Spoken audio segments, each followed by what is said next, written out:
Good afternoon and welcome to Island Beat. This is PC Matt Collier with your weekly update from your neighbourhood policing team.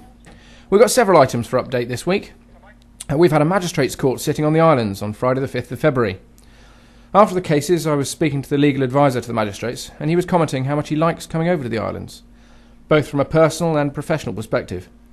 With a long career in the courts behind him, he was commenting that this is a unique place where local justice is dealt out by local people. With the local magistrates and local cases being heard, we're indeed very fortunate. Whilst he was pleased to see reporters and the police in the court, he did mention he was slightly disappointed with the lack of members of the public watching proceedings. To that end, we hope to better advertise local courts in the future, in the hope that we'll get local people watching as well as appearing. We're not yet firm as to how this will be done, but it will certainly be mentioned on Island Beat and advertised well in advance with notices around the town. There were 2 cases heard in the court.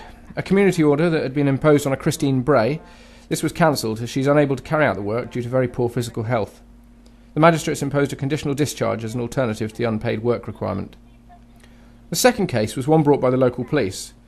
Gary Oldham, a local man, was arrested on suspicion of drink driving in November 2009. He was dealt with by the court last Friday, receiving a fine and costs of almost £400, and has been banned from driving for 12 months, with the option of reduction if he completes the rehabilitation course. Obviously, a conviction such as this works on 2 levels. It punishes a known offender for a specific offence and also serves as a deterrent to others, as a very good example of how such an irresponsible and selfish act can impact on your life. After 3 months of waiting, a conviction results in you losing the right to drive. A massive inconvenience if you rely on your licence for transporting goods or tools around for work. The case has taken longer than usual to come to court, as on the islands we do not have access to a highly accurate breath testing machine. This means that when someone's arrested on suspicion of drink driving, we call out one of the local doctors to take blood. Not only can this be embarrassing for the suspect, but also involves a large needle, something that most people are not keen on. Once the blood's been taken, we have to have it analysed by a lab on the mainland, taking up to 6 weeks. This results in an unavoidable delay and leaves anybody that's been bailed with a 2-month wait to find out if they're over the limit.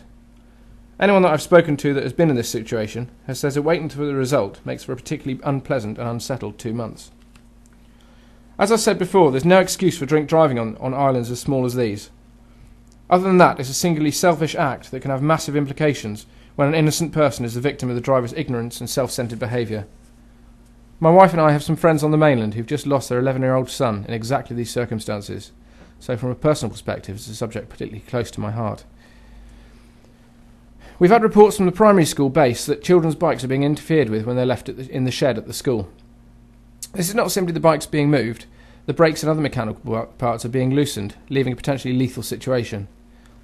We've been involved so far, making some inquiries and doing an assembly highlighting the dangers. However, from a recent report, it appears that the issues are continuing, so we'll need to take a closer look. If your child rides to school, can you please ask them to check their bike every time before they ride it?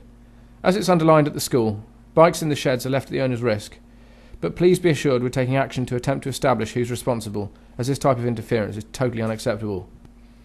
Also on Friday the 5th, we had a report in from one of the local pubs that a male in his late 20s on holiday on the islands was suspected of smoking cannabis whilst on the patio in the pub. Unfortunately, we weren't called at the time. This has been discussed and is certainly going to happen in the future. But after some very good and prompt communication between the licensees, a decision has been made and the members of the pubwatch have again worked well together. The male in question was yesterday served with a 2-year ban from all licensed premises. Pubwatch continues to work effectively and is a massive support to our work in trying to maintain an acceptably quiet and safe late-night economy. Sorry to talk on and on about serious issues and not have any light-hearted news, but sometimes that's the way of policing. If it cheers anybody up, 6-week-old police baby Joseph was sick down my police uniform earlier on, so it appears he has as much respect for the badge as many others do. That's all for this week's update. Thank you for listening to Island Beat on Radio Scilly.